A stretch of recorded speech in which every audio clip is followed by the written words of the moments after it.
we had such a large community of Filipinos in East Timor, number one. Number two, it was, so far as he was concerned, he didn't pretend to be an intellectual. It was a province of the Philippines because it was a province of the Salesian Order of Don Bosco.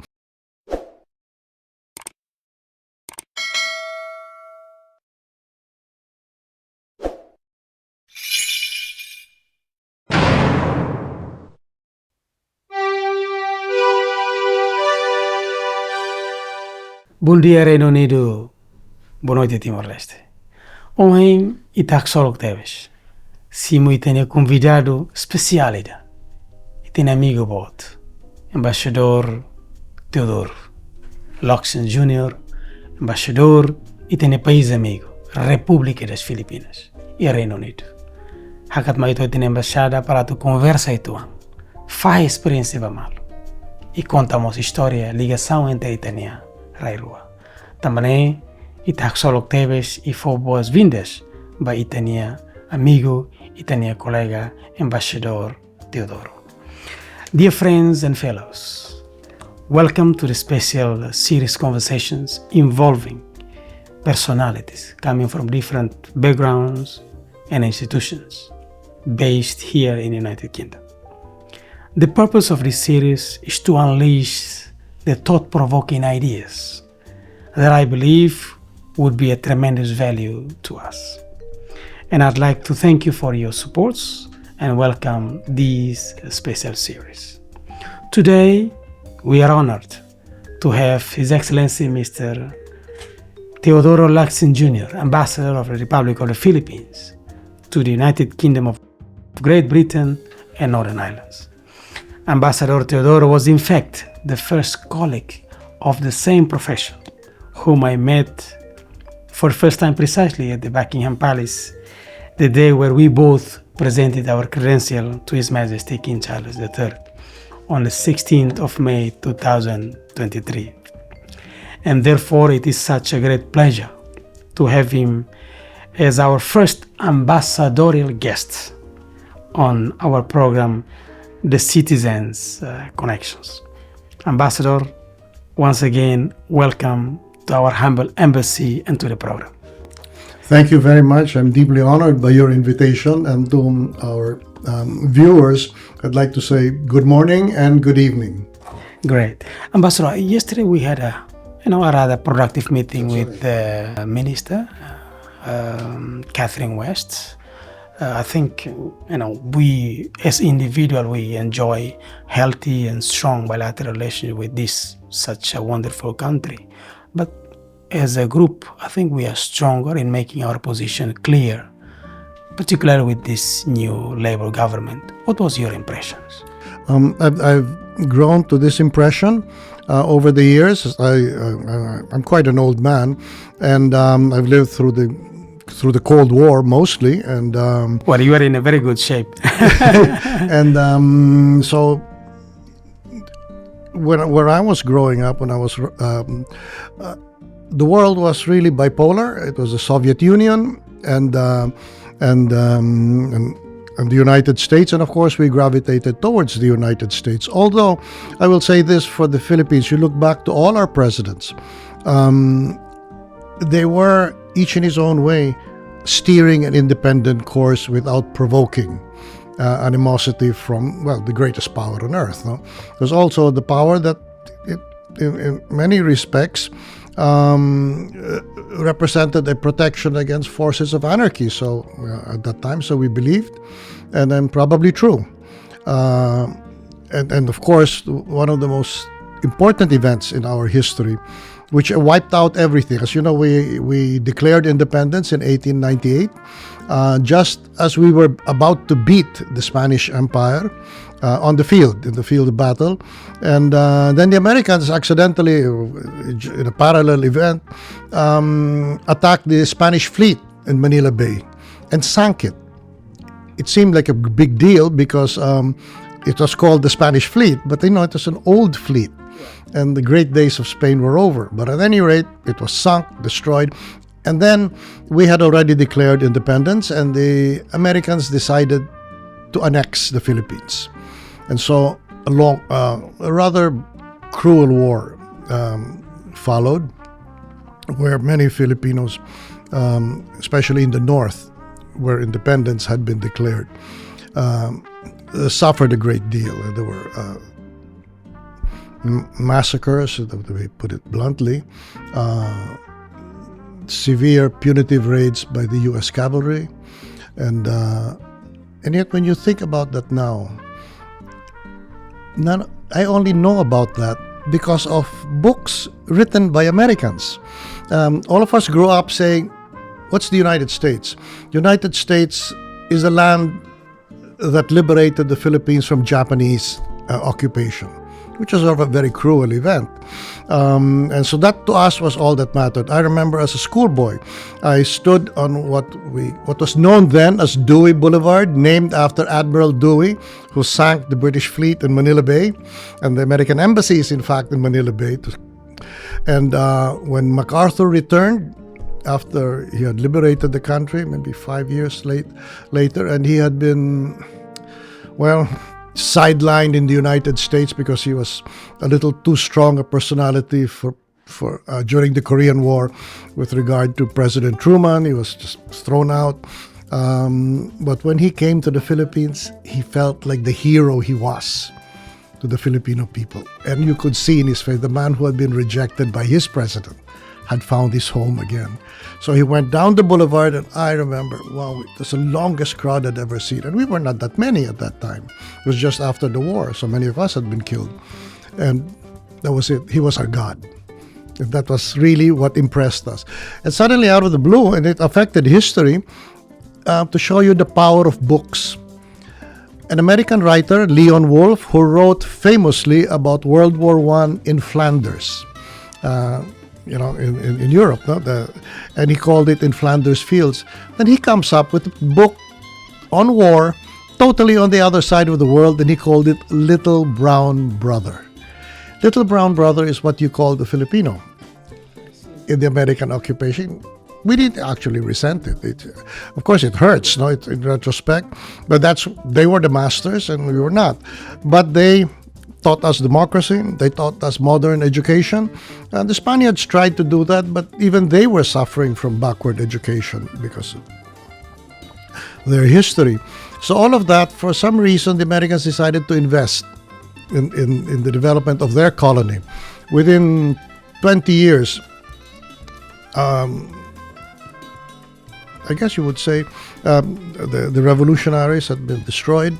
Many had died. Many had resented the war with Americans. But basically the population said, well, it's over, and now they're preparing us for independence. But they didn't give a date. And from where I come from, in the southern part of the country, we didn't fight that much. Although further south, the Americans also went there, and there will be a new book out. The world is run by books. A new history of a massacre there. But we didn't know any of this. Well, this book comes out, and it showed the brutality of the American war in the Philippines. Well, I was too young, but people like my father, pro-American, because he was in the resistance against the Japanese, to the bone. And all of that generation, shocked, they suddenly turned anti-American. All on the basis of a book, Little Brown Brother. After that came other books written by others, American authors, scholars, like, for example, Sitting in Darkness. And that is the title of that book comes from Mark Twain, the writer of Huckleberry Finn, Tom Sawyer, when he wrote about the Filipinos at the time of the American invasion, and he was really on the side of the Filipino being, massacred by the U.S. cavalry. And he said, I forgot. We Americans went to the Philippines because our President McKinley at that time said, we need to go there to teach these people Christianity. Us? Christianity? We were Christians since the 1500s, and we were Roman Catholic. That was the big deal. But they said, no, they need to be taught Christianity. And so Mark Twain said, so we are there in the Philippines to bring light to a people sitting in darkness. Sarcastic. But all of that changed our view of the past. But before that, deeply ingrained in us was our alliance with the United States. It was very strong. Ambassador, before we move into more details, I'd like to ask you a very simple question. It's about you, relative to how you grew up, and perhaps a little bit of memories of how you saw the early years of Philippines total independence, which was in 46? 46, yes. And in fact, yes, I was born in 48. So I can tell you when I was a little boy and my father would go to the office, he was working for a Scottish newspaper, the Philippines Free Press. Imagine it's a Scottish paper because in 1908 there was a Scotsman sitting in a bar, very, angry Scotsman, they usually are. And there was the American soldier on the other bar, and he says, I believe his name was Trent. It might have been Justice, who would later become, the American appointed Chief Justice of the Philippine Supreme Court. Although it was a colony, it's like having a state Supreme Court. Okay, so then he says, from one end of the bar, says, hey, Richard, what? I just got appointed, and I just got here. He says, and I put up a paper, a newspaper, what's it called? It's Philippines Free Press. And he says, I can't run a paper, I'll be a justice. He says, you want to buy it? And he said, really? How much? A cranky guy. And he says, $2. And he says, okay, done. Pack, $2. And he becomes the owner of the Free Press, which he started from scratch. And throughout independence, the strongest, most critical newspaper in a time when we were under the Americans was the Philippines Free Press, run by a Scotsman. Yeah, and it really believed in independence. And my father worked for him. He was still a young man. And then, of course, the Japanese invasion happened, and they had to stop publication. I believe the Scottish publisher may have gone to prison in Santo Tomas, the Dominican monastery, which the Japanese used as a jail for Americans and other foreigners. At any rate, that's where my father was, and so he stayed with that paper. He joined the resistance when we were liberated by General MacArthur. He resumed his work in that paper, and so it went. And so we went through the period of the independence of the Philippines. The first president, Rojas, was succeeded by another, a very good man, although a bit aristocratic. And then we had a communist rebellion. There was they call it the Huk insurgency. Huk, by the way, means Huk Balahap, the army of the people, which was the most effective fighting force in the Philippines against the Japanese occupation. Now, Ambassador, I must say, during your career, you apparently worked directly with, let me just check the names, President Corazon Aquino, President Estrada, Joseph Estrada, President Gloria Arroyo, and the current President Marcos, which I think you shared with me that you and him were colleagues at the Senate. And I must admit, not many people could have such an immense privilege. Could you share with us those experiences? And perhaps I would like to know, what is the most valuable lesson that you learned from each of them? Well, in 1972, the army took over and closed the paper. My father went to jail. So that was the end of that. I was supposed to inherit the paper, but what are you going to inherit? The army had taken it, and it was the paper was basically wiped out. So fine, and then I became a lawyer, and then from a lawyer I practiced law, corporate law, acquiring companies and stuff like that as a lawyer. Lawyers acquire companies, but they don't make money. The father of Marcos, he always did this. He said, okay, once again they're challenging whether I am the legitimate president, whether I am really liked. He called for an election, a snap election. He had actually done that repeatedly during his long tenure. But for some reason, the opposition wouldn't accept the challenge. Then finally, but 3 years before, the opposition did, and they acquired 1/3 of the parliament that was supposed to be entirely pro-government. And so they had that. And then later on, he called for a second election. That was for parliament. And then he called for a second. He said, I want to test my mandate. And it did. And that was the snap election. And in that election, Corazon Aquino won. And that was fine. So, and there it was. So there I was with her then, and I worked with her as her speechwriter, but my love was journalism. So I'd say within a year and a half, I left the palace and went back to publishing, both the old Free Press. We tried to revive it, and not with the same success, and 2 more newspapers, daily newspapers, not weekly. And I was happy with that, although I kept writing her speeches and kept reporting to the palace to the end of her term, which is why I'm not entitled to a retirement benefit from the government insurance, because I left the palace after 1 year and continued to work, but unofficially. So I would have my office and I would write speeches or go over laws. And then later on, after that, meanwhile, I had my newspapers, and I ended up in television. My friends there wanted to test me to see if I was better as a live journalist, on the screen. They forced me to do that, and I'm glad they did. And suddenly I had to do that. And, well, after a while, you get used to it. Then you miss it. So that's been my life. It's been like that, and I've served her, President Estrada, who came in, and then, well, he was ousted from office, and then President Arroyo, and later on President Duterte, although I did not write for him. He took me in as United Nations permanent representative, and then later called me in to be the foreign secretary, and then he stepped down the end of his term. So you serve as foreign secretary under President Duterte's government? Yes, yeah. I see. Well, I was going to ask you this. What hooked you with the world of international politics and diplomacy? Well, maybe I should give credit to those who I encountered accidentally in my life. My father's friend from the Japanese resistance was an American, Claude Bass.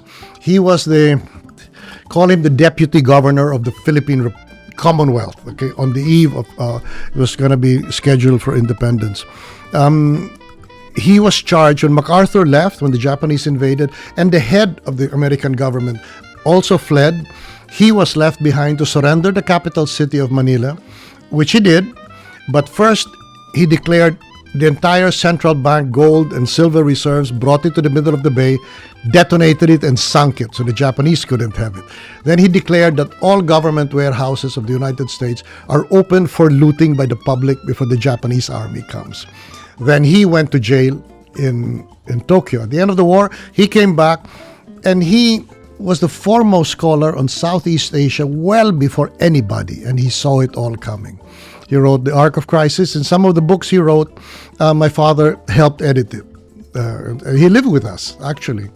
And then from him, I learned many things. Like, he would take me walking with him. And in all that time, he kept telling me, you must study this, you must study this, you must read this book. That's how I grew up. We're always with old people telling me what to do. And you know what? Just listen to them and follow them, or you won't get your allowance. And not that you had much choice, but on the other hand, and in all of those things, I cannot say that I aimed for anything I ended up in. They just came in the course of things. To be fair, and to completely reflect our social reality, many were family friends. Yeah, I just grew up with those people. Hey, don't get this idea that we were aristocrats. Everybody worked for a living. My father had 5 jobs. He wrote and he taught in 4 colleges, just, to earn enough. So everybody worked hard. So with all due respect, let me just ask you this, Ambassador. How was it like to work under Mr. Duterte's leadership? I mean, he was known to be a very tough, I'll give tough him guy. this. That's right. But I remember, I can recall a phone conversations I had with one of your Filipino compatriot who used to work in Dili. I asked him once, look, why Duterte is so tough? He said, for difficult problems require extraordinary leadership. Do you agree? Well, yes, no, but he had a certain touch, and which he showed. He felt that he was there for the common people, and when again, the Philippine tradition. Okay, we're all Latins. You always go with a relative, and his strongest candidate against him was my cousin. Was a brilliant girl. Everywhere, every school she went to, glowing reports. But it's automatic in the South, you go for her. But I was puzzled by this guy, Duterte. It's already given that I would be for her. And one day I went to a coffee shop, and I took out my phone and put it on the table, and the waitresses started. It was right across the U.S. Embassy. You can imagine how safe that is. And they were in a panic. I said, what's wrong with you people? And then they said, take that away. If anybody sees that outside, they'll come in, kill you to get it, and then possibly kill us as well. And he says, you don't understand, you people. You think that crime targets the rich. They can't. I saw you come in. You had a driver. You even had a bodyguard. Who's going to touch you? But when we want to go home, we have to wait for our poor husbands to come in from very far away just to go on a detour, pick us up, and take us home so we won't be killed on the way home. I was just stunned by that. I was still on television, and although I should be praising my candidate, instead I said, I just saw something astonishing. I'm afraid that we all have it wrong. The issue in this election is not the economy, is not this, is not that. So far as most voters of our country are concerned, and they are poor, it is criminality.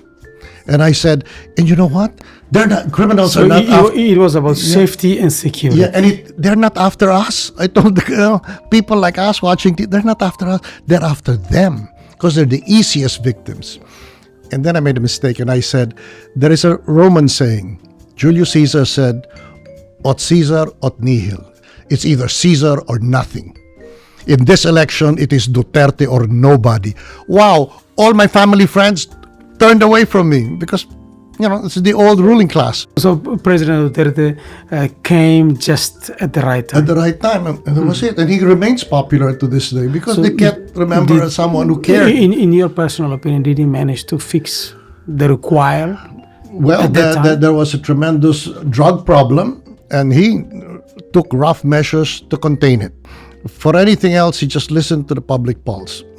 And my job was basically foreign policy. And then at that time, he felt that, well, to tell you the truth, when we had this Chinese harassment in the West Philippine Sea, the first time was under President Aquino's son. He was a very good man, a little not very personable, but definitely good and great integrity. Why he confronted the Chinese, why are you assuming control of our waters, and all of that. Well, in one standoff, Philippine Navy boat, Chinese Navy boat, Washington D.C. said, this was under Obama, stand down. So they stopped, and they said, now withdraw. The Philippine vessel withdrew. The Chinese did not. So then the Philippine government said, what's that? They're still there. And the answer was, oh, well, such is life. And that was it. So that was learned. So therefore, your allies may not always be on your side. And in fact, they haven't. Now let's talk a little bit our Timor-Leste and Philippines. What we knew in terms of international communities. We heard a lot about Portugal for obvious reasons, and also we heard a lot about Filipina. At that time, we call it Filipina back home anyway, just like Spanish and Portuguese. And just because of the Salesians who used to go to Timor, we're talking about the congregations.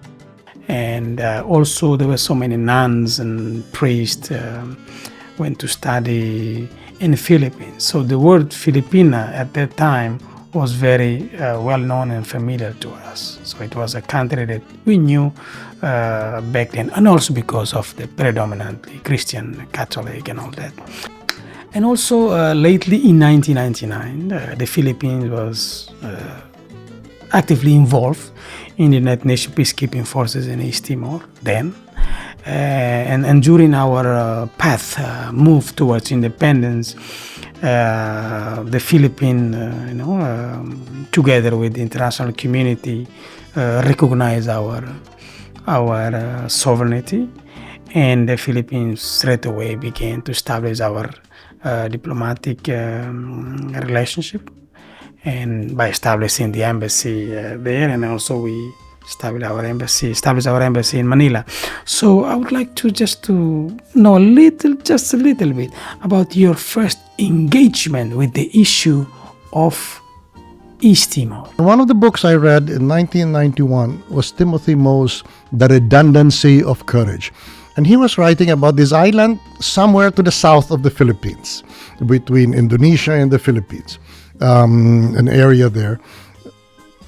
He never mentioned East Timor. He called it the island of Daru. And there was an independence struggle, a very brutal one that was going on. And it was a fantastic book. But there's no such country as Daru or area. So anyway, I read it for what it was, a great novel with a terrific story to tell, very strong emotions to arouse. And then that was it. And the next thing you know, I'm working, I had helped get Estrada elected, President Estrada elected. I guess I came from Congress. In the course of that, I was in fact in Jakarta when I was, journalists, we always look for an assignment from, say, the Konrad Adenauer Foundation. They pay the hotel and you do the story. And I did one, and I was there in the middle of Jakarta in the Mandarin Hotel, and there was such a flurry of activity in the business center. The foreign journalists would say, my God, the Philippine president is sending a peacekeeping force to East Timor. From the time I read that novel, and then terrible things were happening there. And he had sent it. I think, I cannot read the mind of a man like that. He had sent it because we had such a large community of Filipinos in East Timor, number one. Number two, it was, so far as he was concerned, he didn't pretend to be an intellectual, it was a province of the Philippines because it was a province of the Salesian Order of Don Bosco. And anything that happens to them, he would step in. He wouldn't listen to any diplomat. The president felt, no, those are our people, these are our friends. And he sent the peacekeeping force to stop the killing.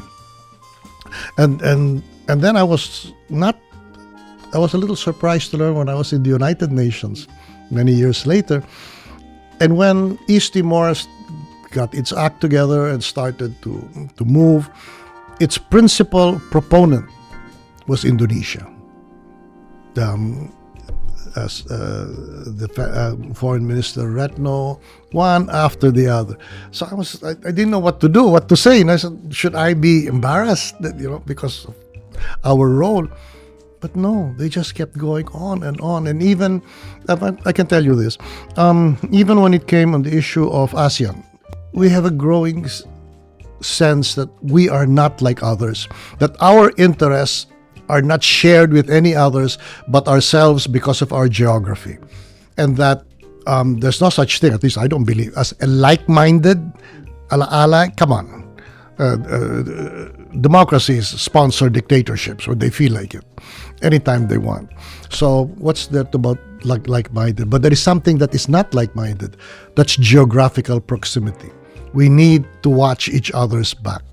And that was, the thing is, there's East Timor. But I was a little embarrassed. And then my foreign affairs at that time said, well, yeah, I know they're, but these are our friends. And second, East Timor, you can explain to me, are half Portuguese. Yes, Which totally. means and we're afraid that means that the EU can break a consensus. You know how we operate. It's all or nothing. Although if you're a real ASEAN ally, as I came in, and they said, by the way, my first policy as the head of as the ASEAN chair here in London is to say yes to anything you want, because you never break a consensus. So we were worried about the influence of the EU.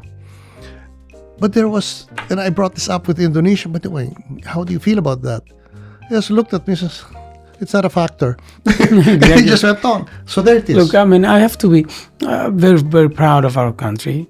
Also very proud of the relationship that we have built with the Indonesians, from conflict to peace and development. As we discussed yesterday during the meeting, perhaps it is one of the exemplary of the art of diplomacy. We get along so well, and Indonesia is now the strongest advocates for us being part of ASEAN, and of course with all member states. Yes. And even our dialogue partners. Everyone is very supportive of our accessions. Now it brings me to the second segment about our countries. As individual, UK is our bilateral partner. However, at the same time, in addition to that, as a regional group, ASEAN is very close to UK also. Just an example of yesterday's meeting was very good, and UK is our dialogue partner. And so I'd like to ask you about the update status of relationship between the Philippines and the UK. Is there anything in particular that you would like to achieve during your tenure? I remember I think I was both in the UN and I was foreign secretary, and the issue came up of AUKUS. Okay, that would be forces of the US, Australia, the United Kingdom, in the South China Sea, and some of my friends, our friends, were a little leery about that. But I said, they are Westerners. I said, I know they are, but these are the Westerners that actually defined our territorial boundaries. It's just a matter of, it's history. And in our case, the UK and the British at that time, including the Scotsman who put up my father's paper eventually, and their role was to be traders, trading houses, huge trading houses. I think the Spaniards could do agriculture and culture and religion, of course, our religion. But when it comes to business, they were the models. They taught us how to do it. And the thing is, while we had American businessmen who, with us, they were part of our economy, a great part of it, but on one condition. They were given the same rights as us. They were not foreigners. They had equal rights with Filipinos. They call it parity rights. So when that ended, President Marcos, the old man, said, we're not going to extend that. We've got to grow up and stand on our own. So they ended it. That didn't make him any friends in the US, that's for sure. But I expected that when I was growing up in the South, one of the biggest sugar mills was called Philippine Hawaiian. So I said, God, Philippine Hawaiian must be an American company. So later on, I was quite old, I said, is it dead? Since the American equal rights had been taken away. Right. Why? They told me, it's British. It's owned by Jardine. Oh, no wonder it didn't die. Having no privileges, it knew how to stand on its own. So, Ambassador, is there anything in particular that you would like to achieve during your tenure here? Perhaps a strengthening. I know that the relationship is great. It's very healthy and very strong. I would like, and in part, the president told me, because he studied here, he grew up here. I told King Charles when we presented our credentials, by the way, did you know the news? What? He said, the Filipinos elected an Englishman president. He laughed. The day before the coronation, with all the traffic in London, I said, Mr. President, I don't know, I will, of course. He was here for the coronation, right? In Gatwick. He would land in Gatwick. I said, of course I'll be there to meet you, but I don't know if I can take you back because of the traffic. And he said, you never heard of the Gatwick Express? What is that? That's the train I would take on the weekends from my boarding school. in 40 minutes, we were in Victoria. So he So he knows, spent his formative years here. informative years. and he here. has English habits, like a habit of liking to read a lot.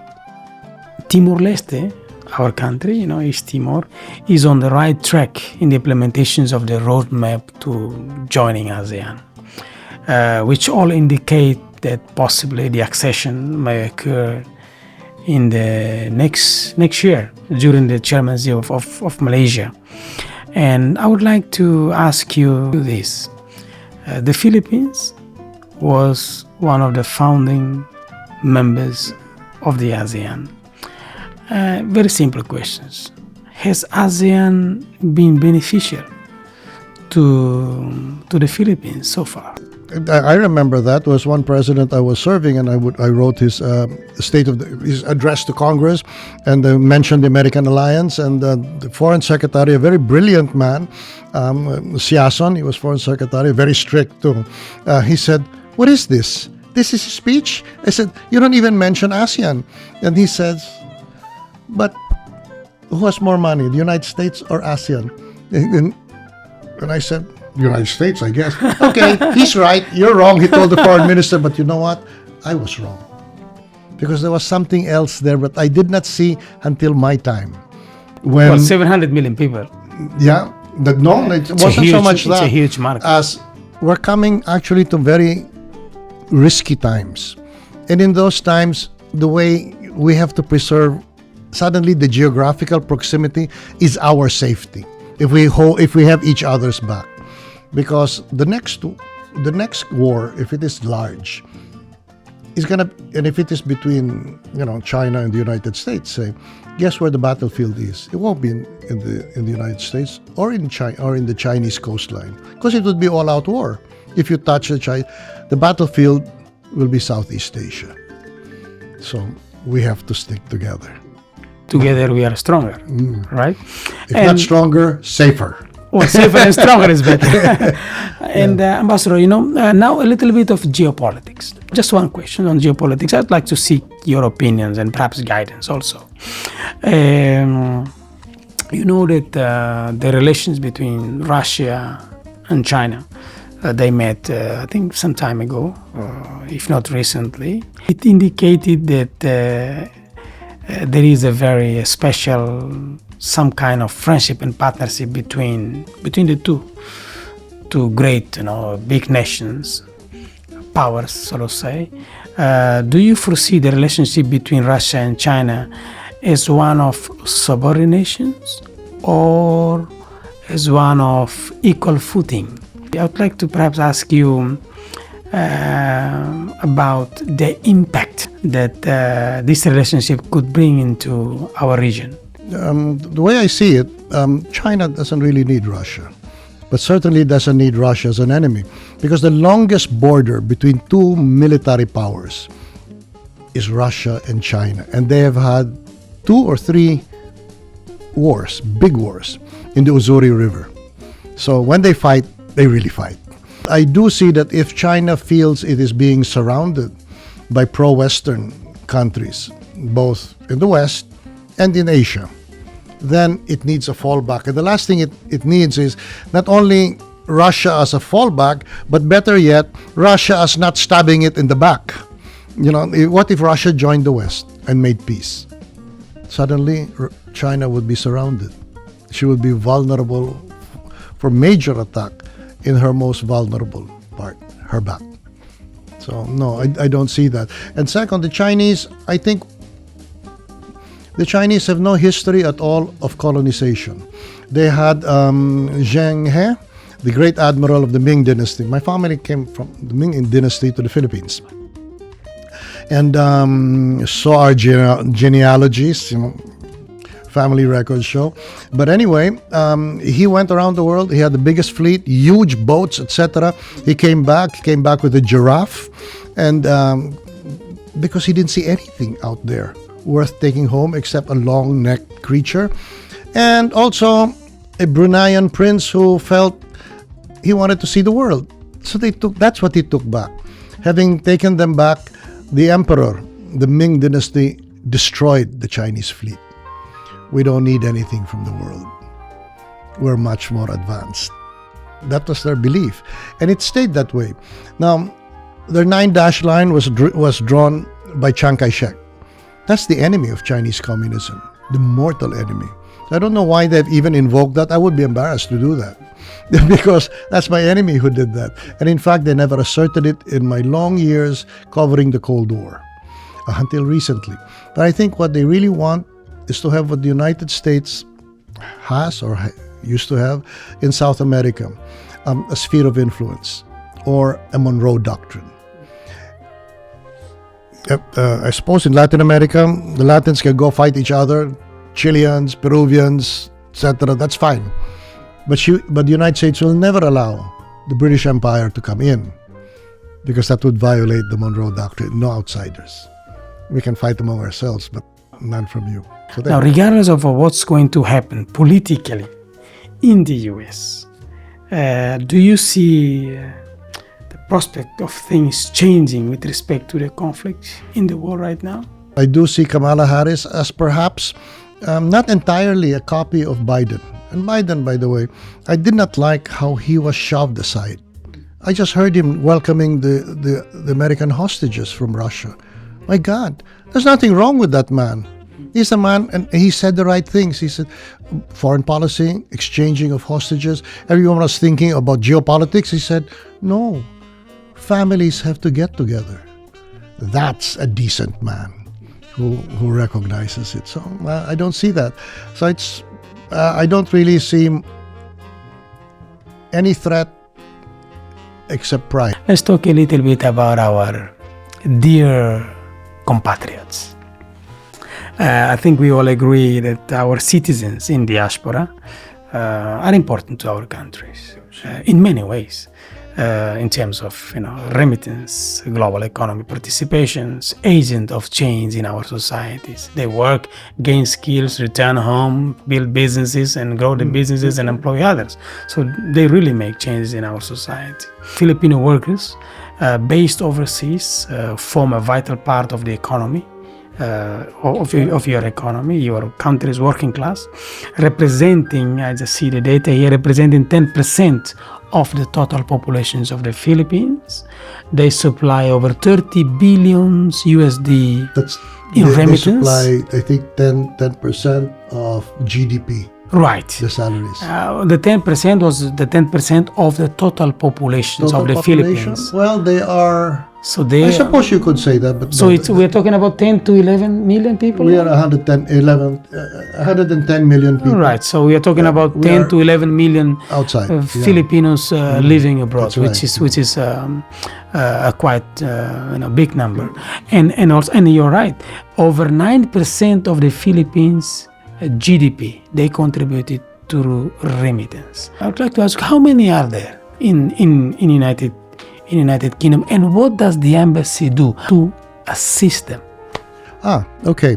I remember when I was in the UN and I was called ambassador. I'm not. And you're in the United Nations, you're a permanent representative talking to others of the same. You talk to each other, foreigners talking to foreigners. But when I became ambassador, it was my American friends who said, oh, by the way, if you think you're going to go there to talk, no. The job of an ambassador is the protection and service of your nationals abroad. Ambassador, I totally agree with you. Yeah, that's it. That's Honestly, what we do here. I'm 100% for it. And the second part is the fact that the diaspora, there are, I think, 200,000 Filipinos here, and 45. Here in UK? Yes.